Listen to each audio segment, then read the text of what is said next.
the Incorporation Committee Study. I'm Kia Anachi. I'm Vice Chair of the Incorporation Committee Study.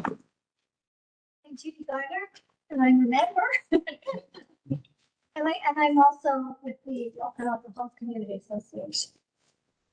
Marcel Wolfberg, also that. Kelvin Hall. Randy Ludworth.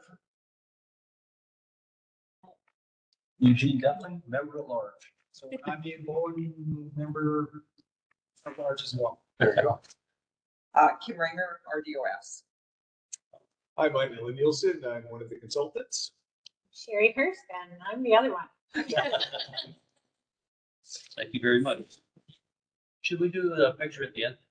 Well, What do you think? Yeah, let's do it. okay. Let's just not forget to do it.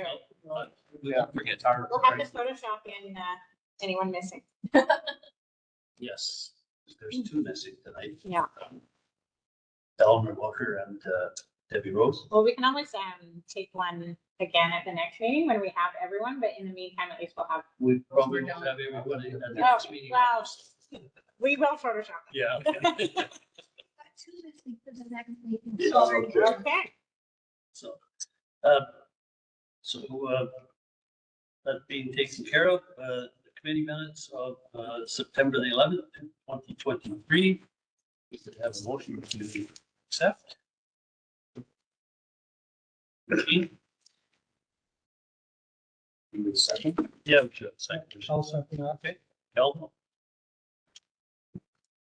All in favor? Oh, there you go. Rest of the study. Alan? Okay, thank you. Where's yours? Thank you, Mr. Chair. That's great. Let me just go to the machine, as it were, and we've got an agenda as the chair just introduced, and then as we talked about already. The agenda has a number of different sections that we'll do more into this evening, and I'm going to come to purpose study in a moment here. But of course, we've done our introductions already. We've done our minutes already. Getting to the study purpose, the purpose of the study and the process, we always like to do this at the beginning of every meeting, just to help us remember as a committee what exactly it is we're here to do and what it is kind of we're not supposed to do as well. So it's try to do that just to keep it all fresh. We're going to spend most of the time this evening on service sheet. We've got 5 service sheets, and we'll talk a little bit about why we do the service sheets, how we put them together, how they're presented, what they tell us, what they don't tell us. And then we'll invite, after we do every service sheet, we'll of course invite questions from the committee on that through the chair. We'll then move into a little bit of a briefing to committee members on some project team meetings that we've had kind of between, and that we'll continue to have between committee meetings. The project team consists of, we've got the chair and the vice chair there, but it's primarily the consultants and staff and industry representatives as well. But we always like to have the chair of the committee there, at least, and the co-chair there, the vice chair, excuse me, there to get that connection to the committee. Questions from the public? So I think as we talked about at our last committee meeting, we'd like to provide an opportunity for members of the public who are here in person or online to ask questions of materials that we see on the agenda that we've discussed this evening, and also to just to make some comments if they wish to make comments. And so there's always some time provided for that. And I will mention, first of all, and my apologies, they're right on the very first page, and this is a terrible way to begin a project, but there's a typo. So under purpose, so I've got, apparently we're meeting Monday, November 16th, which I think that happens to be my birthday. So I think that is 3 years ago. Yes, when I was much younger. Yes. Well, it's already been duly noted. Yes. So Correct. we'll change that. Yes. Okay. Purpose and process. Let's talk a little bit about that. Why this study? What does it set out to do? And we've covered this material already at our first gathering in September, but just to refresh us as a committee. So it really sets out to determine what a decision to incorporate, or put differently, what a decision to create an Okanagan Falls municipality would mean to the people in the community of Okanagan Falls in terms of a few things. In terms of, first of all, the local government services and the service provision. So what's provided and who provides them. governance or decision-making.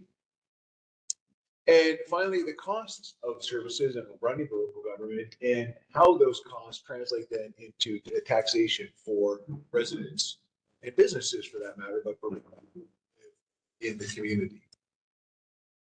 As I think the committee knows, as you'll recall, the recommendation for this study arose out of the previous study, which finished in 2022. That was the Services and Boundary Configuration Study.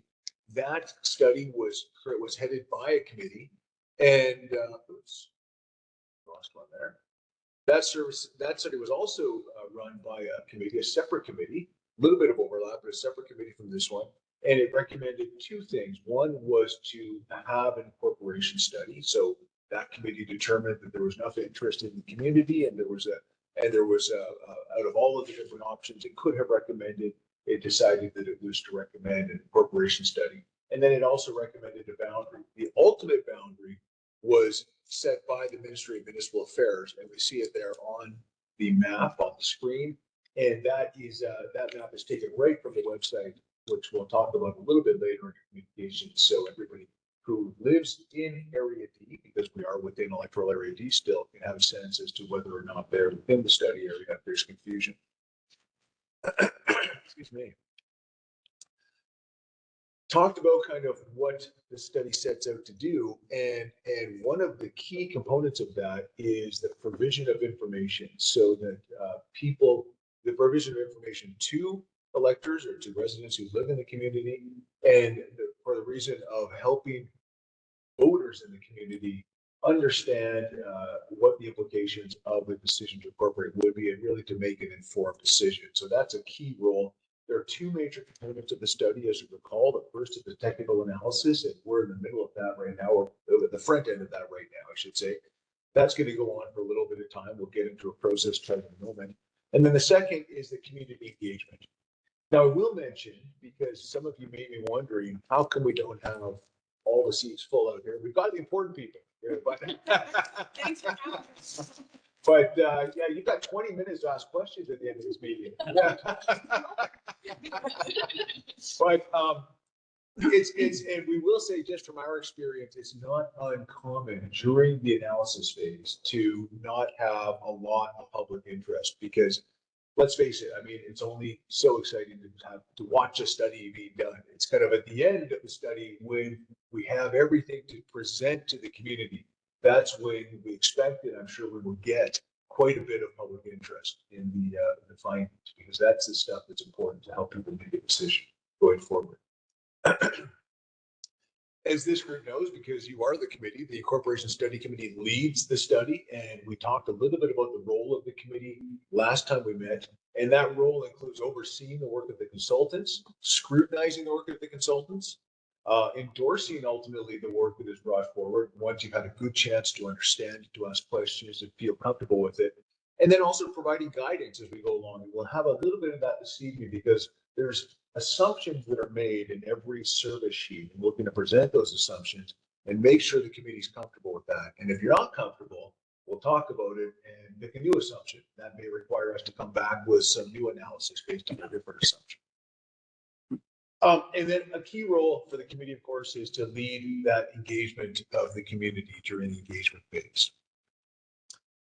And then finally, at the end of that, to make a recommendation to the board of directors of the RDOS, and that recommendation will either be to, let's pass it up, and there's not a lot of interest in the community to proceed, and we're not comfortable with what we see in the analysis that incorporation is something that could be useful for the community, or, and frankly more likely, that the community has shown interest in this effort, and that there are some interesting findings coming out of the study, and we think that the community deserves a right to make a decision with respect to whether or not to incorporate. So the committee's recommendation in that case would be to recommend a referendum be held. This document, by the way, is online at the website for the committee, for the study that most of you, I'm sure, have had a chance to look at and maybe registered on to get updates from. We've got our 5 stages here set out. We've broken it into 5 stages starting with the one that is now complete, so fall and summer 2023. And that was the initiation of the study on the left-hand side of the screen there. The province approving and funding the study, the RDOS selecting the consultants, and then the RDOS setting up the committee, because as you know, the committee is actually a committee of the Regional District Board. That's an important thing to remember, because it means that we're governed by the rules of procedure that govern all regional board committee meetings. And we also make our recommendation to the Regional District Board ultimately, and then the Regional District Board will consider that recommendation and pass that on to the province as its own recommendation. We're in the current phase right now in yellow there, from fall 2023 to spring of 2024. Hopefully you'll notice we tightened the timelines a little bit based on the feedback we've gotten from the committee at our last gathering. So there, the question was, in essence, why is it taking so long? I think, Randy, you asked that question. Yes, okay. So that forced us to go back and sharpen our pencils. So thank you.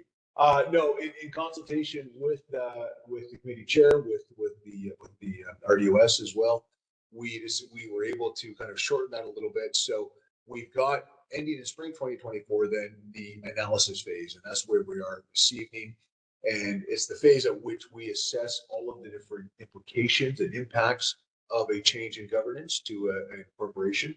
And we also, and the committee that oversees that, and also kind of thinks about it from the interests of the community, to make sure that all of the concerns that the community may have, that you can anticipate at least that the community would have, are taken into account.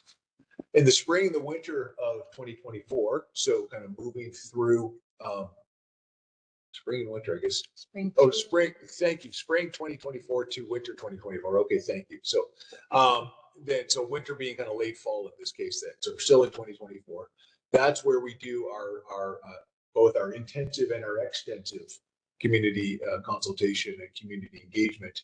So there'll be a number of different events, a number of different formats and ways to provide information to the community to make sure that the community understands the implications of a decision to incorporate. Early 2025, so kind of January 2025, the final report this committee will go forward to RDOS with a recommendation, and RDOS will then determine what it wishes to do with the recommendation. In almost every case, certainly in every case that we're aware of, the Regional District Board receives the recommendation and then passes that recommendation on to the province with the endorsement of the board. And it does that because we've got RDOS involved in this process throughout, both in terms of an electoral area director who's an ex officio non-voting member of this committee, also in terms of staff. And so there's a comfort level by the time we get to the point of a recommendation that the study has followed a proper process and that the board of the regional district can feel good about receiving and accepting that recommendation. Finally, then, the province, under next steps, will determine how it wishes to proceed. If the recommendation is to hold a referendum, typically the province will accept that recommendation and a referendum would be held on incorporation.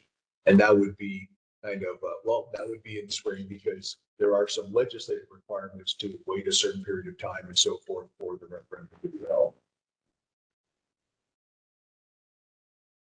Are there any questions, Mr. Chair, of the committee? I will ask the committee if they have any questions. Item at this page. Not so far. Okay. Okay. And we thank you for your indulgence because that's all ground was covered already, but we always do like to, next time I promise it won't be as long, but we do like to kind of make sure we're all on the same page still. Let's talk a little bit about the service sheets. So the purpose of the service sheets, and we'll talk about how the format is presented and so forth. Earlier we noted, and just to kind of reiterate a point that was noted in our last gathering, governments at all levels, but particularly local governments, exist to provide services. And so when we look at kind of what makes up the costs of a local government, what occupies the time and the efforts and the energies of a local government, it all comes back to services. We can think of a whole bunch of different services. In Okanagan Falls, there are over 40 different distinct local government services provided. We're going to be going through all of those, some of those this evening, and then some in the next two night meetings as well. But we'd like to provide a service sheet on each of those services, or at least a collection of different services that are very similar. And so we'll see some of that this evening. We'd like to break it down to that level because it helps the committee and ultimately the community understand how things could or would change if a decision to go from an unincorporated area to an incorporated area were made. So we break it down right to the individual service level, and then we kind of look at each service and then we bring it all together. So, and then we look at the combined impacts and all the implications that we would expect from the individual services and the services en masse. The purpose of the sheets then really is to break it down and provide in bite-sized pieces, as it were, kind of the information, so that as a committee, we can take the time to reflect on that and understand it fully. How are they developed? Well, one of the things we do then is we look at the service area, which is defined by that boundary map that we showed a moment ago, and that's online. And we get, from working with RDOS, from working with the province, we get the actual assessment base for that area. Not for the whole area. We don't make an estimate on the assessment base, but we get the actual assessment base for that area, working with data from BC Assessment. We then say, based on what the current services are provided by the RDOS, how would each service, first of all, what are the costs? What's the current situation with those services? How are the services, or who provides those services, who are responsible for those different services? In most cases, RDOS, but not in every case. How are the services delivered? We look at that, and who delivers them. We look at how governance works, so who makes decisions for the service. And then importantly, we look at the cost of the service. And the cost, we break it down to that assessment area. We separate out that assessment area from Area D, from the rest of RDOS, and we understand what the actual cost to that area is. Because in most cases, with regional district services, we're able to separate it out like that because costs are done on an assessment basis. So by separating out that assessment, we're able to separate proportionate costs and correspondingly the taxes that are collected within that area to pay for those costs. We then present all that information as service sheets, and then we look at how would it change under incorporation. And so we look again at the service provision, because in some cases we're going to have responsibility for the service change. We look at governance, because if responsibility changes, then we're also going to have new decision makers. And then we look at cost. The costs in most cases we assume are going to be different because we're taking one service provided by an existing local government, moving it into a new, at this point, hypothetical local government, and saying, what would it cost this government to provide it? And we use our judgment as people who kind of work in this industry and understand the services fairly well. We look in some cases at what other similar sized jurisdictions are doing. We look at the service levels that are in place right now. We try to anticipate what those would be, or we try to kind of bring those over at those levels. And so we bring together all this different information to get a sense of what we believe it would cost in a new jurisdiction as a separate service. And then we can kind of bring all that information together. So for every service sheet, then we provide that information on the current situation and how it would look under incorporation for each service. It's important when we think about service costs, not only to look at the overall cost to a new municipality for providing each individual service, but then the tax impact of that. In some cases, the tax impact is going to be the same as the cost because it's entirely funded by assessment or by tax, property tax. In a lot of cases, however, you're going to get some other forms of revenue coming in. So permits and licenses, for example, those kinds of things. You'll get some other things coming in. So we'd like to look at what the overall impact is on cost and how much of that is paid for by taxes. And then we like to break it down because as an individual resident here, you don't get a lot of value just seeing that big number for the new municipality. So we like to break it down to a typical or a representative residence. And we've chosen the figure of $500,000 as a representative residential property. And I'll ask Sherry just to comment on kind of how we came up with that number, and also to invite the committee to give us some guidance around that number, whether we think that's an appropriate number based on our rationale. So over to Sherry. Thanks. Yeah, I mean, really at the end of the day, we want a number that means something to this community. So we want it to be as representative as possible, but we also like to pick a round number so that people can extrapolate. And okay, if we're using 500,000, I know my assessment's about 750, so it's easy to, figure out what that difference is. But If there are different ways to kind of figure out what that average value is, and sort of the most typical way that regional districts often use, and then they create tax notices on that basis just to provide an idea of what the taxes are going to be, is to take the residential total value, so the value of the land plus the value of the improvements, so you get the total value for whatever area they're using, so often like electoral area Ds, for instance. And then they take the number of folios or occurrences that BC assessment would provide. In that number, there's often so vacant residential land. There's a few things that sort of skew that number, which is fine. I mean, again, it's just an example.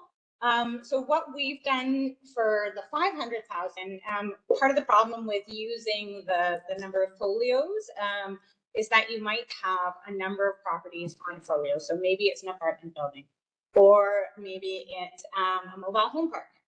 So in the case of our Incorporation Study area, if you take the value, the residential value for it, and we look at what type of units we have in the community, so we have 290 so like quite a high percent, like 18% of the units that are in the study area are mobile dwellings.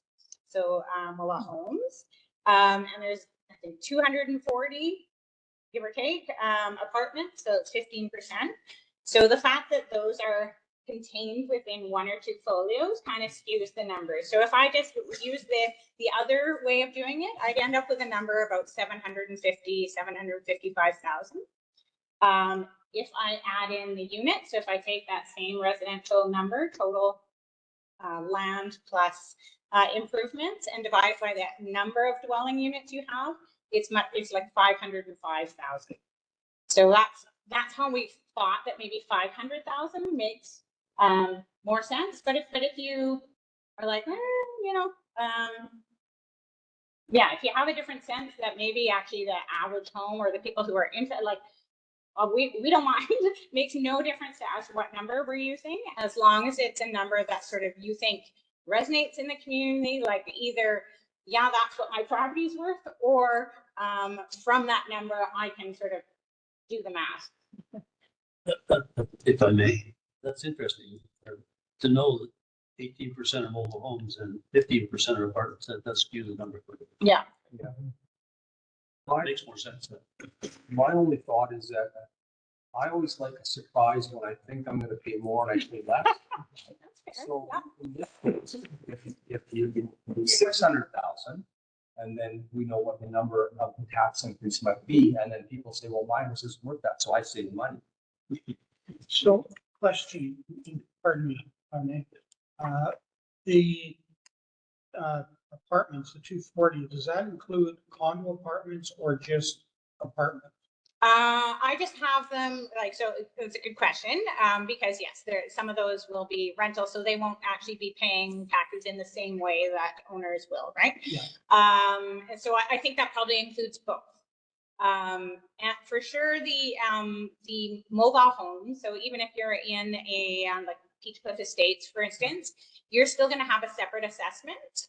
Your assessment is going to be just different. So, but if you're in a rental apartment, you're not going to see that assessment in the same way. So, yeah. Because land is assessed on a per square foot basis, roughly about the same, whether it's got a mobile home park or a mobile home sitting on it versus a house. Is that correct to say?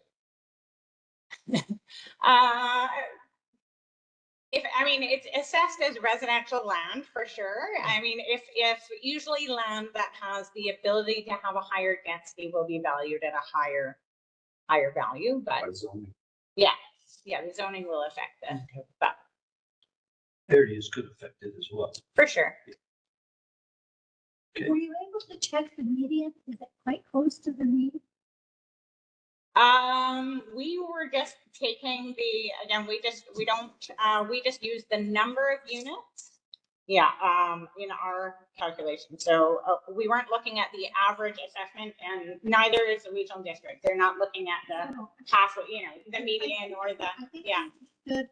What you did to make that, but I'm curious whether, so ideally that 500,000. Right. I mean, would also be quite close to the median. You have, you're not getting skewed by, Mhm.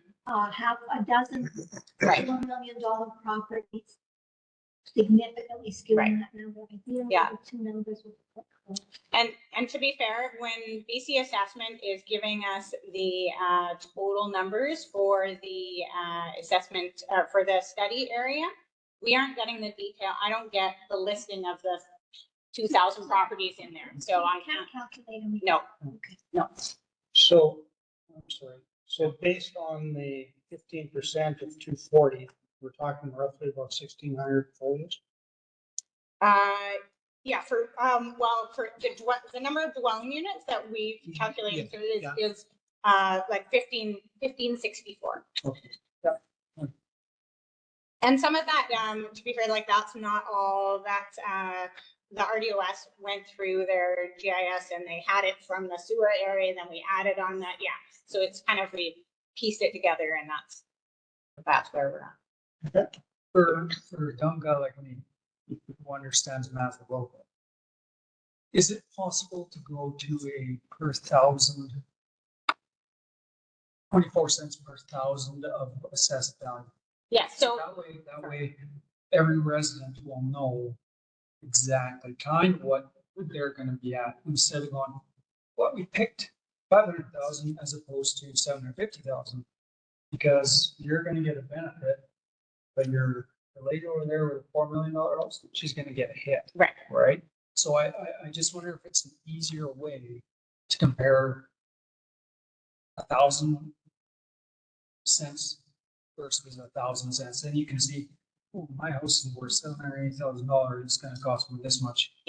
Be an easy Right. math. Yeah. Actually do that. Yeah. And we do that in the service fee. Yeah. And then we just, need sort of something to show at the end of the day, but we do show the amount per thousand. Yep. And then, once we've gone through all the sheets, like one of the main sort of outputs of the study, for engagement purposes is, like a sample tax notice. Mhm. And we do that sample tax notice not only for the $500,000 property, we'll do a 750, we'll do a farm, we'll do a business, you know what I mean? Like that's when everything comes together. And for most services, we can provide that tax on a per thousand. But there will be some user fees that are flat. There will be some parcel taxes that are flat amount. So we always have to have sort of that little script beside it. You know, But we do it as often as we helpful for us, just going on what Ian said, if we knew that number per thousand of assessment. Yeah. When we're talking to people, we can say, well, what's your house assessed at? So we can tell you kind of what it costs. Exactly, yeah. So we do it per service, and then at the end of that tax bill, there will be sort of the total taxes that we can calculate on that basis, and there will be whatever the number is. So just to recap this a bit, are we comfortable with 500? I think it's a lot for listening. Everybody okay with that?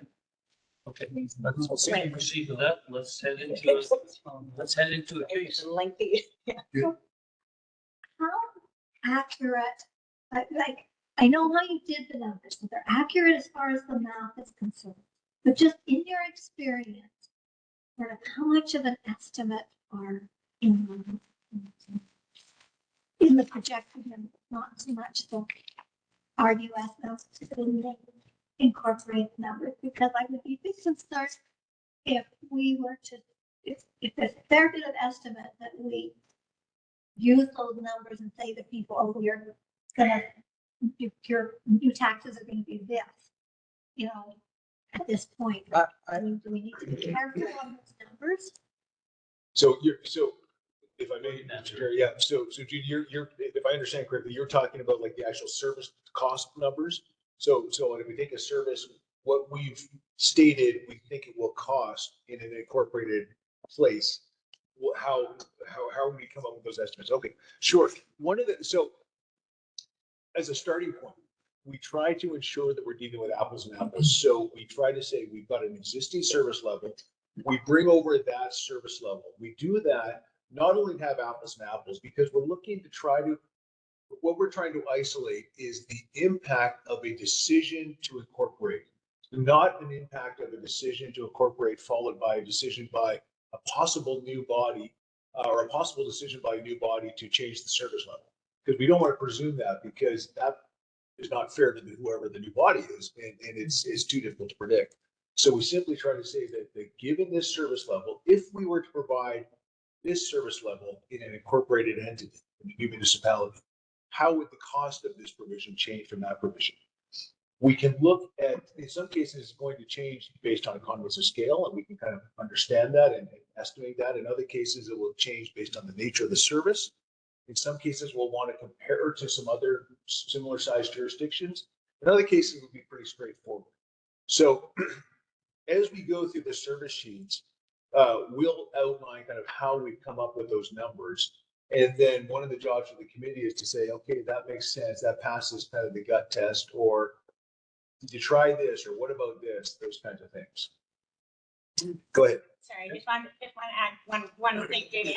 And at the end of the day, we totally should not be saying this is what your taxes are going to cost, because that's not the right answer, right? Because the minute you That's where I was going. incorporation and a council, they're going to decide to do something completely different. But all we're trying to do is, as much as possible, as Alan said, is isolate what's the difference just by making that decision. Now, if you were to elect, if that happens and a council gets elected, they may choose to do a whole bunch of other things that we can't. That's not, we're not even trying to guess what that is. Yeah. It's early. Yeah. to Yeah. be talking about Yes. But Okay. yeah, because that's where I was going. It's too early to be sort of getting into the weeds on that. Yeah. In my mind. It even happens to apples. There's still a fair bit of estimate, skill, judgment that's going into. Sure. Yeah. Yeah. And you know, and maybe it's sort of, I don't want to belabor the point, Mr. Chair, but just one of the service sheets we'll get to, I believe it's not going to be next day, it's going to be the last one, and there's a reason for that, but is local roads. When we come to local roads, we will see exactly kind of where that judgment comes in and how we need to kind of modify a little bit the apples and apples. And the reason for that is, well, there's two things here. First of all, when we, under our current situation of road provision, local road provision, we have that done by the Ministry of Transportation and Infrastructure under contracts that are massive in their scale and in their scope. And so the service level is quite low. It's at a rural level, and the service cost is also very low because you've got these massive economies of scale and the purchasing and bargaining power of the ministry. When we take that and put it in a small independent municipality that then inherits responsibility for providing those roads and maintaining those roads, we know right away, just because of the change in economies of scale, we're going to have an increase in cost. How do we determine what that increase is? Well, there's two things we look at. One is what other places of a similar size are paying on a per road kilometer maintenance basis and upgrade basis. We also then, and this is where the apples gets a little tested with the roads, because we know just from experience that when municipalities take over roads, there almost always is a slight increase, sometimes a major increase, but at least a slight increase in the level of services provided. In that case, because we know that to be the case and we can show that across the province, it wouldn't be fair to say we're going to assume the same level of service. We'll identify that, but we're going to assume that a change in a level of service, and here's why, and here's the level of change we're talking about.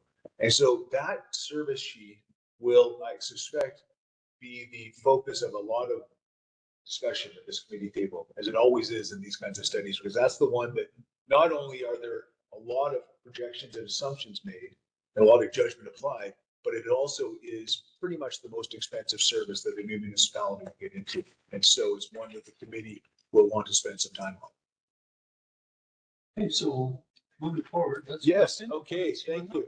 Let's do that. Okay, we got, library service, exciting library service. Over to Sherry. Let's start as per our list here. Yes, we got, Planning and. okay. This first. Okay, yes, okay. Oh, yeah. I guess we probably could have done that, yes. Okay. I reordered them at the end in the attachment. There we go. Okay, we'll start with planning. Yeah. Okay. Now you're throwing me for a loop.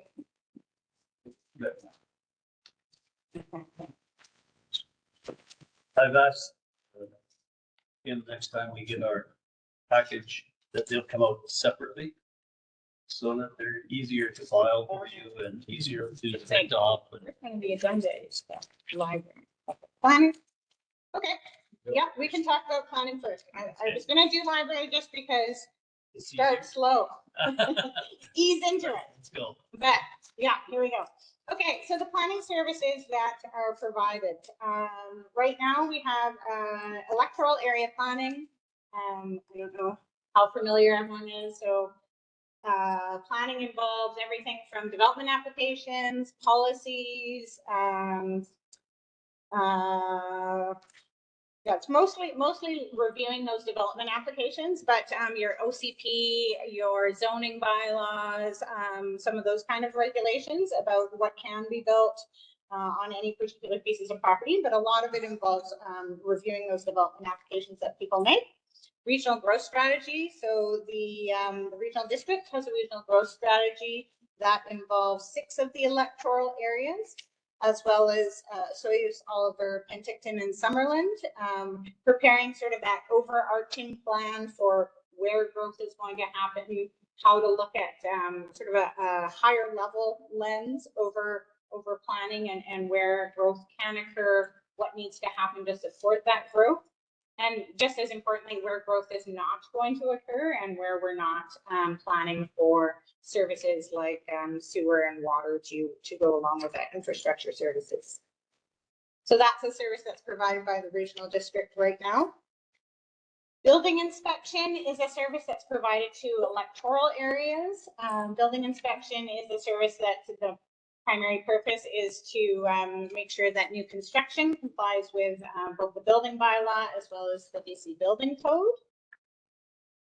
Subdivision servicing. So this actually, I've been told that this service is transitioning in its name, and now they're mostly calling it development infrastructure.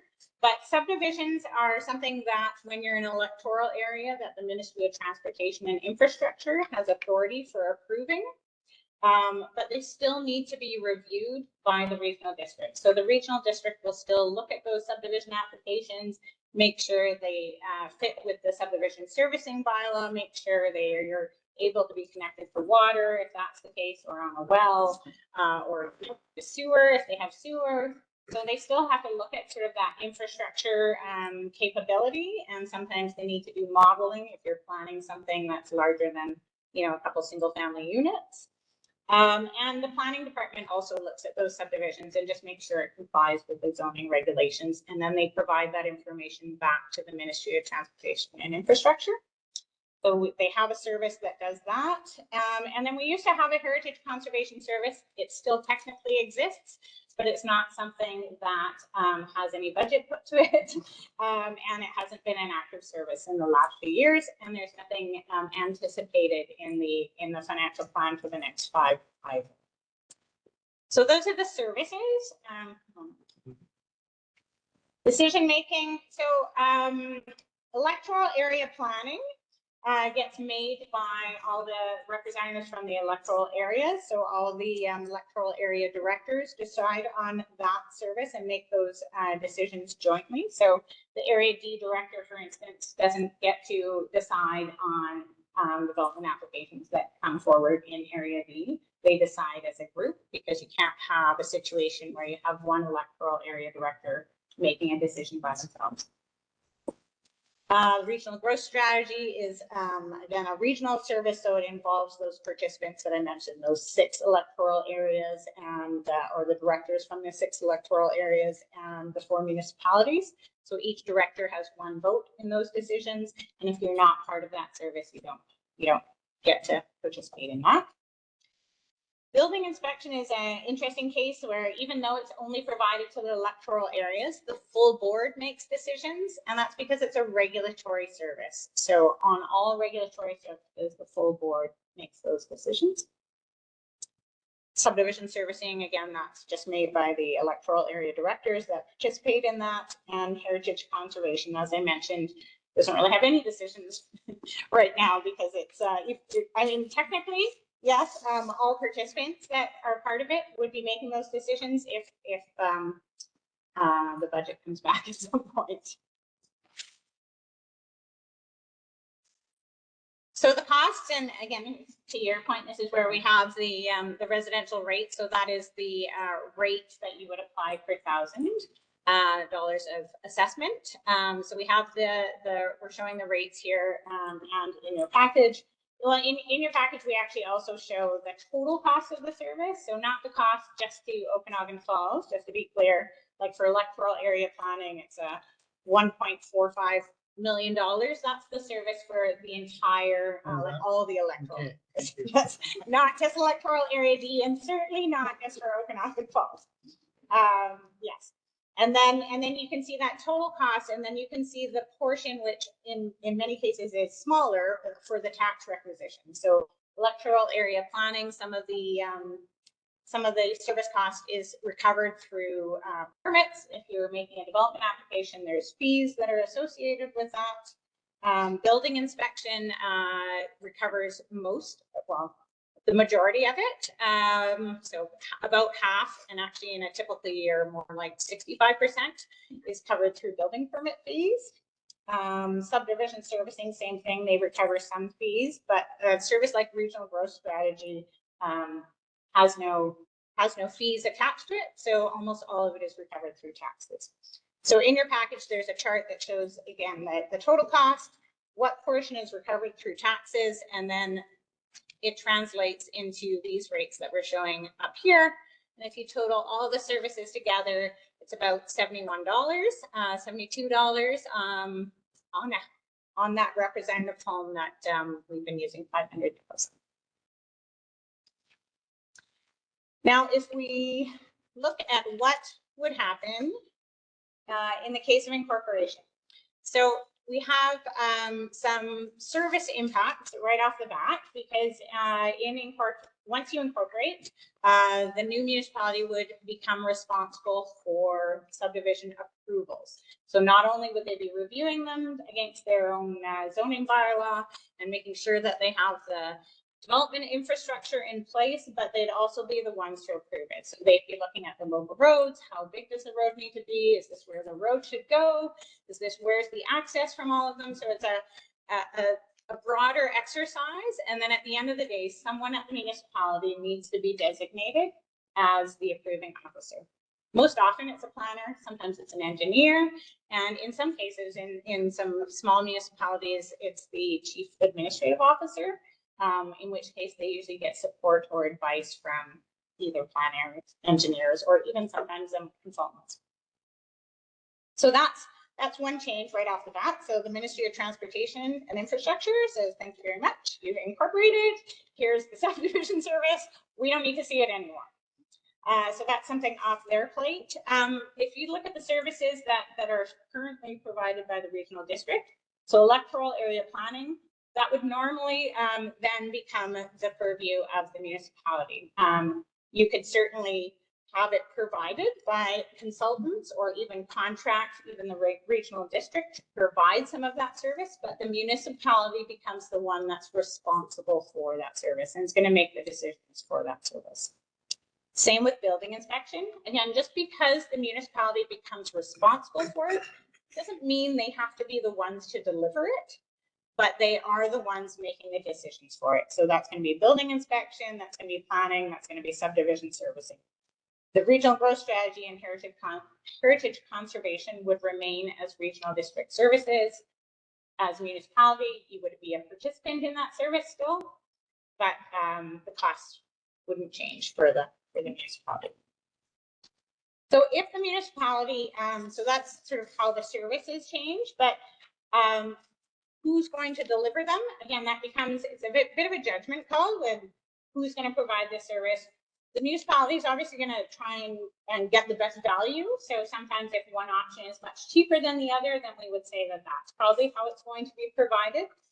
But typically in corporations, there's often a reason why you're incorporating. And one of those reasons is because you would like to see local control. So you want your local council, locally elected, to be making decisions over your local services.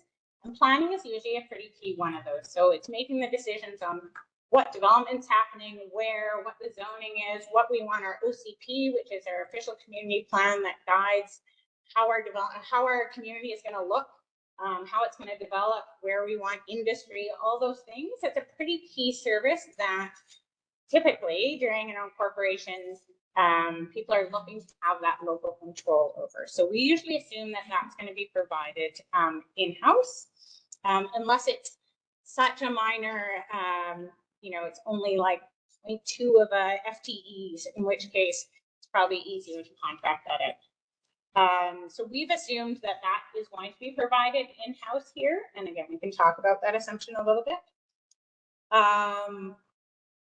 Usually if you are providing a planner in-house, they are providing not only that sort of electoral area planning, which is now municipal planning, they're also providing that subdivision service. So we wouldn't normally break it out as a separate service in a municipality. You just have a planner, and that's what they do. They do subdivisions, they do development applications, they help with the OCP, that kind of thing. So you won't have a separate, so we don't show a separate subdivision service. What else can I mention? So regional growth strategy, that's still with the regional district. Building inspection. So same sort of thing. This could be a service and sometimes is provided on contract with the regional district. I think the regional district provides Caramios. No, I gotta double check. Provides that service to Caramios on contract. Building inspectors are very hard to find. And so if you find one, you probably should have enough of a job to give them, kind of thing. So in smaller municipalities, it's either, if you don't have a full-time building inspector, it's maybe it appeals to someone part-time, or maybe it's a part-time building inspector, part-time violence enforcement officer, or it's a building inspector that does your business licenses. So usually you're trying to cobble together an FTE there, and based on the current level of service for your incorporation study area, and I've gone through that in quite a bit of detail with the RDOS. So that sort of 0.45, 0.5 is kind of what that building inspection, given the current level of service provided and demanded from the Okanagan Falls incorporation area. So again, we've assumed that that's an in-house position right now, based on our discussions, even with RDOS, where they used to provide it. I'm now getting mixed up on whether it's Princeton or Caramios, but now they've been able to provide it in-house. They're finding it's a much better service that way, and it just really works out. I mean, the ability for someone to come in and talk to a building inspector or get the building inspector out when you're not calling on them from Penticton or is really sort of an added value to a local community. So that's one of the reasons why we've gone down that route. So those are sort of the rationale on why we've assumed that those are going to be in-house positions. We've done a number of to provide sort of background for our estimates. We've looked at other municipalities, what it's costed in other municipalities, what the majority of these services, it's really staffing that's driving the costs. And so we've really done a lot of, there's a lot of postings out right now, building inspectors and planners. There's a lot of demand for them right now. So it's quite easy to find comparables, which is the bonus on my end. But yeah, and that's what we've used really to make a lot of our cost estimates, both on the planning side as well as on the building inspection side. So given that, yeah, so regional growth strategy obviously stays the same with heritage conservation.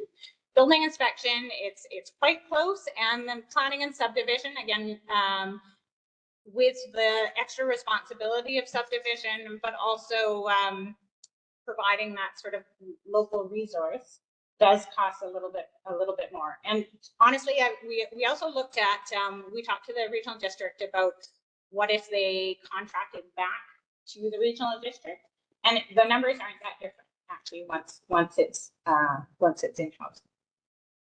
Sure, can you clarify that? Yes. So RDOS is saying that while it's costing them $71.67 now to do it, if they did it on a contract basis, it would be very close to the 19. Is that what they're saying to you?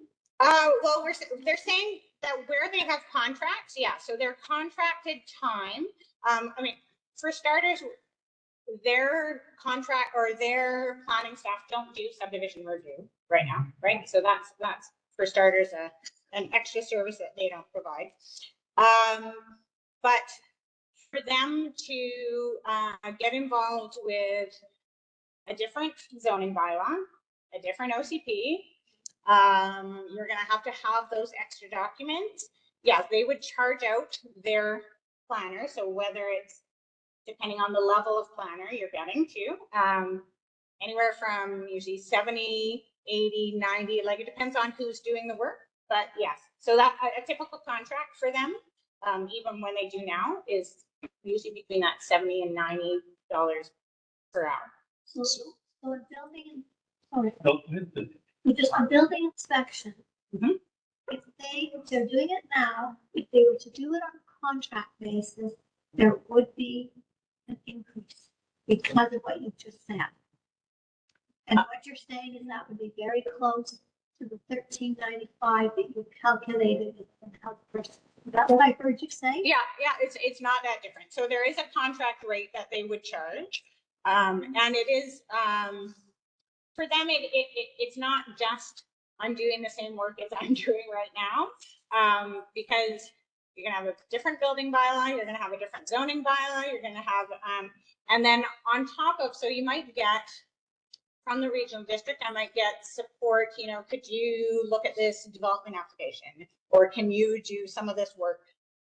But as a planning department, I still have to allow for, you know, that development clerk that takes in the applications and is answering the calls, and you know what I mean? There are parts of it that your contract is not going to cover. And you still, as a planning department, have to plan for, and we've mentioned it in this report, like that consulting amount, because you're going to have a zoning bylaw and you're going to have an OCP update and you're going to want that zoning bylaw updated, and you're so that extra consulting amount per year also isn't part of that RDOS contract. So when you add those things together, it's pricing. Okay, I understand. So adding all those things together, 30,000 foot view. Yeah. And limited ability of people to do those jobs. Sure. And a one vote per 28 or how many of the members are sitting on the current RDOS megalopolis of oversight. How many projects currently in the incorporated area are just sitting over there because we can't get the people to do the oversight because the one vote that our director gets doesn't really add up to a approval for the next big one amount of states or the next addition of each of the states. Lemonade Lane or, and there's value in the taxes that we're not getting in the future if we're a municipality, because we are so busy worried about, and this is just speculation, having the megalopolis tell us what we can and can't do. And I'm kind of with her over there, like, somebody's gonna have to rationalize to me the $20 or $30 difference, because it just doesn't add up to, we currently have, let's assume that we go with the same building, it's the same everything. And they're gonna say, well, because we have to learn all this new stuff, we're gonna charge $30. Yes, I understand that. So but you can see where they're gonna squeeze where they can complete. Because they're gonna hide behind, I don't know, people. And that, I'm just thinking 30,000 foot view incorporated, we can do what effectively we want, as opposed to waiting for the megalopolis of the RDOS to tell us. So just very quickly, so the real difference is going to be in the zoning bylaw and the administration of the development permit, and as it relates to OCP and zoning bylaws and the rest. The building inspection side of the building code side is provincial. So it's a pretty freaking, Oh, yeah. it's straight and narrow. So, yeah, so the building side of inspection, if you've got a proper set of drawings, doing the inspection is by a licensed building inspector, but that should be in and out pretty easily. Mhm.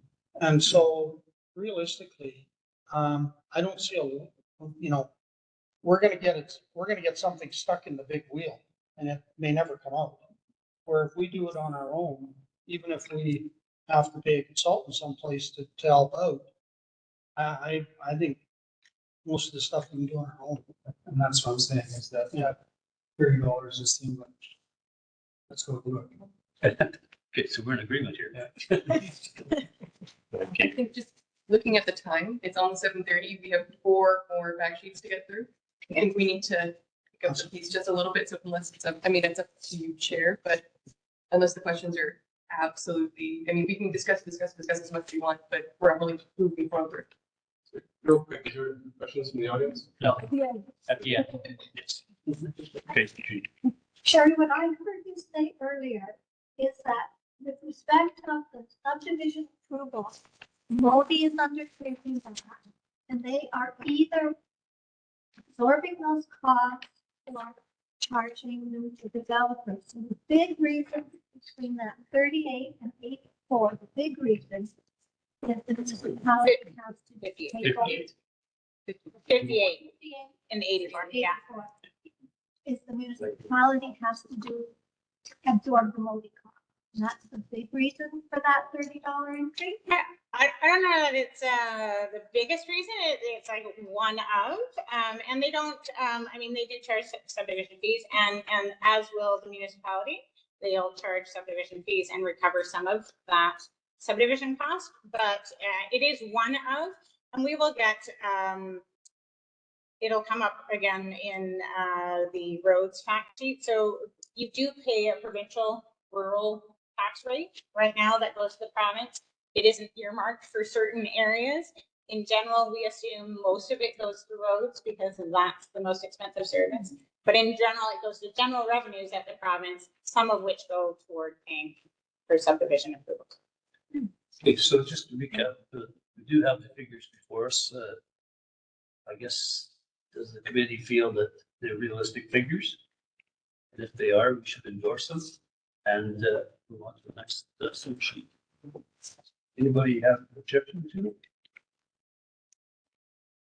Okay, let's accept those. Should we do that by resolution, Alan? Or should we just I think consensus? it may be helpful to do by resolution, actually, yeah. Let's have a motion to it. Also, Brandon? Second? Kia? Yeah. All in favor? Opposed? Carry. Thank you. Bylaw service employment or enforcement services. Okay, so I started with the hardest one, I think, so to get faster after that. So I will say, and actually I probably should mention, one of the pieces of information that we're still waiting from the regional district that they are working to get us is FTE numbers for each service. So they have it down to the, and so when I get that information, I have sort of bits and pieces in which case they're mentioned in here. But they will eventually give us a like a full schedule of each service by service and how many FTE numbers are associated with it at the regional district. And that might help to clarify why we're making some of our assumptions as well. So those will be added back in when we get that information. That said, bylaw enforcement sheet hadn't been reviewed by the RDOS at the time that we shared it with you. So I have 2 changes that are in there. And they're both under the who delivers the service. One right now it says it's 1 full-time bylaw enforcement officer. It's actually 2 now. And it also mentions that contracts are both held by South Okanagan Security Services, and one of those is not. It's Penticton Animal Control. So those are just two minor amendments that I will add. So bylaw enforcement, by and large at the regional district right now, bylaw enforcement isn't a service that you just get a tax bill for all bylaw enforcement. It's separated into the separate bylaws that are enforced by the staff there. So even though bylaw enforcement might be the department, it's paid for by these separate services. So the separate services are electoral area planning, which we've already dealt with. So there's part of the budget in electoral area planning that goes towards enforcing the zoning bylaw. And that money then comes over to bylaw enforcement. So we've already dealt with it in the planning sheet that deals with the enforcement of the zoning bylaw. And that is by and large the largest part, by the way, of bylaw enforcement is zoning infractions. But the other services that are involved, we've mentioned in this sheet. So noise control, animal control, and untidy or unsightly premises. So those are separate services provided by the regional district that the money goes from there to support the staff that do the bylaw enforcement of those items. The updates, so I mentioned, sorry, that's the service overview. Decision making, so again, those are regulatory services. And as I mentioned in the last sheet, when you have a regulatory service like building inspection, the entire board makes the decision. So even though they're services that might be only provided to the electoral areas as unsightly, and like all of them are just electoral area services, but the decisions are made by the full board. And the cost of the services that are provided right now, again, on that representative house, 500,000. So fairly minor services. So, I mean, I don't want to discount them, but about $8 for animal control, unsightly premises, same thing, and noise control is about $3. So by the time you sort of separate those costs and apply them across all the electoral areas that are participating, it's not a huge tax bill at the end of the day. So what would incorporation mean? We would be providing the council of a municipality would then be the one making the decisions over these services. They would have their own bylaw enforcement policy. That becomes kind of a big deal with municipalities in particular. They're not required to enforce their bylaws, but generally speaking, the best practice is generally considered that if you never enforce your bylaws, then you don't end up with a lot of credibility and things sort of start to slide. So you need to be somewhat on top of that, but generally speaking, most municipalities do it on a complaint basis. That's pretty standard. You might also have a policy, as the RDOS does, on in some cases you want to have more than one complaint before you're investigating. You want those complaints sometimes to be from immediate neighbors or adjacent neighbors. Those are all fairly standard policies, but the main point being that municipality would now, the council of the municipality would now have authority over that service. And you wouldn't have, in a municipality, you would just have bylaw enforcement. You wouldn't have, you might have a noise control bylaw, you might have an unsightly premises bylaw, but they wouldn't, the costs wouldn't be separated in the same way that they are in regional district. So we've assumed that in the new municipality, again, that we're providing that service in-house. It doesn't have to be provided in-house. You can contract with a contractor to do it. You can probably have a deal with the regional district, again, to be providing it. But bylaw enforcement, sort of like building inspection, it's kind of nice to be able to provide that service in-house because, again, municipalities might have a differing idea of what's important for them to enforce.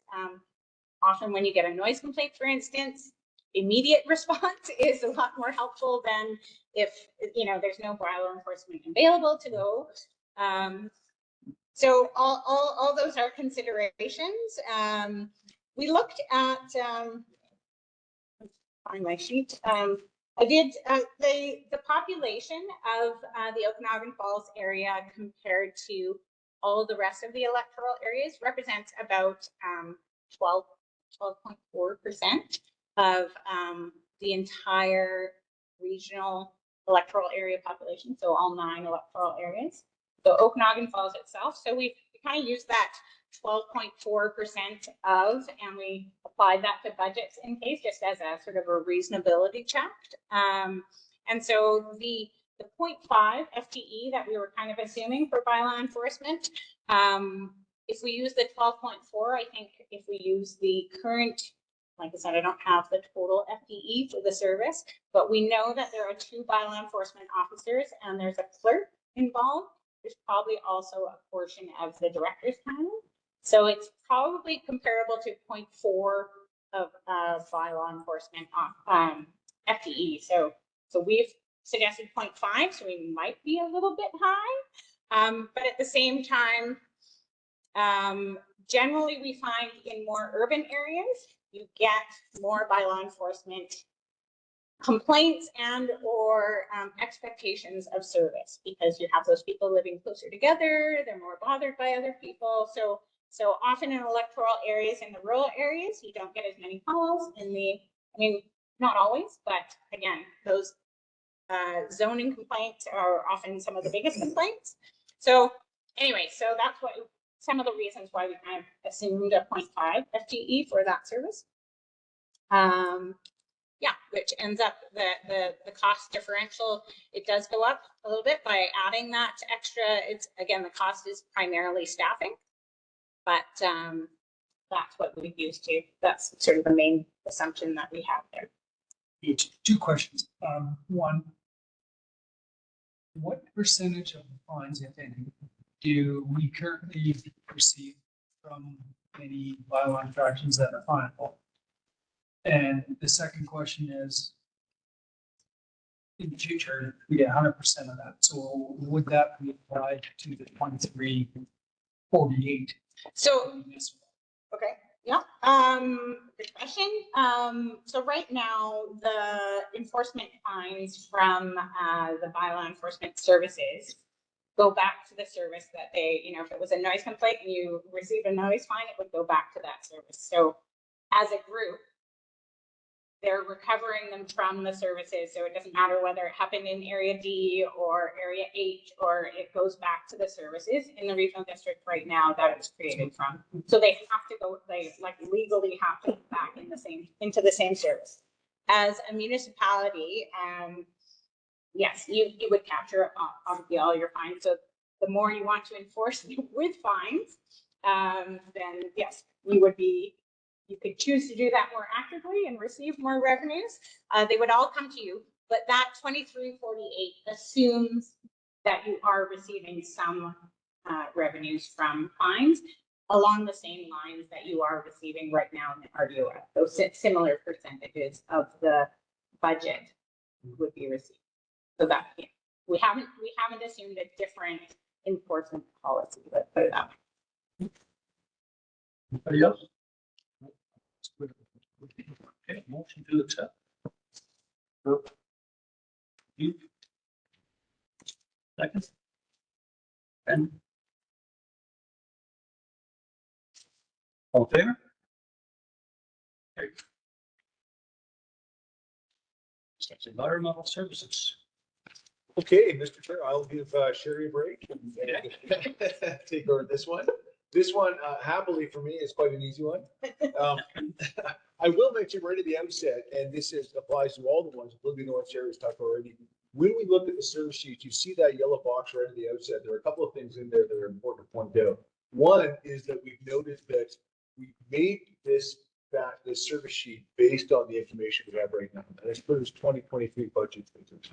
As we move through the study, we will update that to 2024 budget figures, because when we think about it, we're going to be going to the community in 2024, and if a referendum is recommended and accepted by the province, that'll be 2025. So we want to have the most current possible. So we'll be doing that, and then other changes may become available. Other information may become available. Sherry mentioned, for example, the FTE count awards we hope to get from the regional district soon. So we'll update the fact sheet or the service sheet with that information.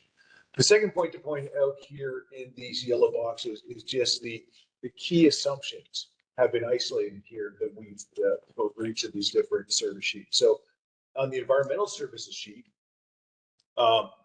we have noted that the 4 different services that are provided within the regional district and by the regional district of Okanagan and Okanagan, and the two interregional services in which the regional district participates, and the members, many of the members, including Area D, currently participate through the regional district. And all of those services we have assumed would continue to be provided to the new municipality through and by the regional district. And the reason for that is because they tend to be, all of these services are either fully regional services or close to fully regional services. And it would be very difficult, and in some cases not possible, to kind of tease yourself out of those and receive that. Now, the new municipality could, in some cases, say we don't want to receive that service, we don't want to participate, but the numbers just aren't significant enough to assume that they would make that call. And in fact, some of these services, it's a safer assumption in our view to say that they're important services, and we would continue as a new municipality to participate in those services. So we've got 4 different services provided within the RDOS and by the RDOS, Mr. Chair: the destruction of pests, mosquito control program, invasive species program, and environmental conservation service. All of those are described in this service sheet, so I won't go through them in a lot of details. We do also have 2 different services that are provided, as I mentioned, interregionally. So a number of different regional districts are involved. One of those is the starling control program, or the nuisance control program around starling birds, and it's to in essence kind of protect different tree fruits that are other than palm fruits. Palm fruits are apples, pears, quince, those kinds of things, and those are protected from codling moth by the other interregional service, which is the sterile insect release service. That one is one, and I suspect also the starling control program. Those are services that Okanagan Falls as a municipality could not extract itself from, because they're services that don't really, the pests don't really kind of, respect the boundaries. Yes, God, we've had a hard enough time getting the boundaries in place as it is, so we're not going to change it to accommodate pests. So anyway, when we look at decisions, the decisions for the ones provided by the regional district are made by the regional district board. In most cases, there is one difference when it relates to the nuisance starling control and the interregional. That's done by a BC Grain Growers Association Board of Directors, and there's some input from the regional districts on that. And then the sterile insect release program is a very interesting program with its own statutory board of directors, its own legislation as well. And so that's a board that involves representatives from the 4 participating regional districts and also from BC Tree Groups. So they make decisions over those. None of that would change under corporation because the services would change. The representation of the municipality in some of the decisions would change, but not just to pick up on a point I think Ian made earlier with respect to an earlier service. The size of the RDOS board and the relative size of Okanagan Falls to the board, or relative to the board, means that while there would be in some cases a separate representative for the municipality on that board, it wouldn't make a lot of difference in terms of decision-making power. So we don't see a lot of change there. When we look at the cost, we'll just note here on what we're paying currently. So again, these service costs are for the entire service area. So not just Okanagan Falls, not just area D, but these are all the different things that added up, and quite a bit. You can see is a 1.7 million, the total costs, some of which are shared across RDOS, some of which are shared interregionally. When we look at incorporation, what we see then, as I mentioned already, the services we've assumed would stay in place with their respective bodies. The decision-making wouldn't change. We've also then, when we look at costs, we don't see a lot of change for destruction of pests. We don't see any change for mosquito control or invasive species, environmental conservation, nuisance starling, or the SIR program. So in essence, we have an exact duplication because the service levels wouldn't change, the service areas wouldn't change, the assessment bases are the same across both. And so we've assumed that we demonstrated that there would be no change cost either. Thank you. Any questions? Motion to endorse? Kelvin?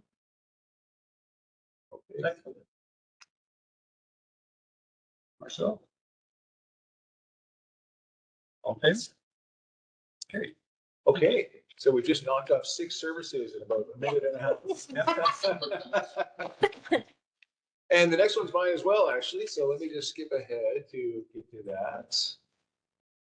This one's a little more interesting. Emergency services. Let me just change. Okay, emergency services. When we look at the current situation on this one, we start off by again noting in the summary box in the top left that we'll update that with new information. Also, then, in terms of the assumptions, there are 2 key assumptions. The first is most important, and that is with respect to fire department. While it is possible, and in some cases does happen, that the small municipality can become part of, be serviced by a regional district fire service or a volunteer hall, usually, or paid on call hall that is paid for by and governed under the regional district, we've assumed that, in fact, in Okanagan Falls, we've assumed that the fire department would come from the regional district and become a service of the municipality. It would still be a volunteer fire department. There would be a paid on call chief. There would be a paid on call deputy chief, as there are at present. But we assumed that the municipality would take responsibility, or would choose not only to have responsibility, which would automatically have under the charter for fire, but also that they would take responsibility for delivering that.